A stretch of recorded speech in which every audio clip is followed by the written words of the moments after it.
మళ్ళీ కేటీఆర్ గారు కావచ్చు, తలసాని శ్రీనివాస్ యాదవ్ కావచ్చు, వాళ్ళకు సిగ్గు శరం ఉంటే అసలు ఇటు రావద్దు. వచ్చిరా అంటే మరి చెప్పు దెబ్బలే తింటారో, మరి ఆడోళ్ళతోటే కొట్టిస్తాం. చాలా మంది నాశనం అయిపోయిన వాళ్ళు ఉన్నారు, కిరాయిలు కట్టుకోలేక సస్తున్నారు.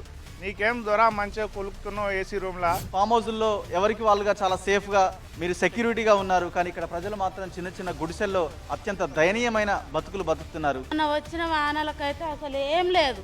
మరి ఇట్లే కేసీఆర్ గారు ఉంటారంటే మేము కూడా ఉంటాం. మరి మెట్రో పిల్లర్స్కి టాయిలెట్స్ని కూడా వదలకుండా మీరు ఫ్లెక్సీలు ఏర్పాటు చేసుకొని 1,00,000 డబుల్ బెడ్రూమ్లు కట్టామని అంటున్నారు. కేసీఆర్ వాడిని ఇంటి ముంగడికి వస్తే ఓట్ల గురించి వస్తే రెండోసారి గెలిపిస్తే వాన పిల్లలు ఆయన పిల్లం అంత కుప్పేసుకుంటున్నారు, కానీ బీదోళ్ళని చూసుకోండి. డబుల్ బెడ్రూమ్లు కట్టిస్తామని చెప్పి 4 సంవత్సరాలు అవుతుంది.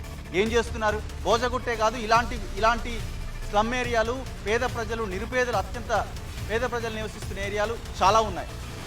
అది హైదరాబాద్ అంటే రోడ్లు, ఫ్లైఓవర్లు కాదు, దుర్గం చెరువు, కేబుల్ బ్రిడ్జి కాదు.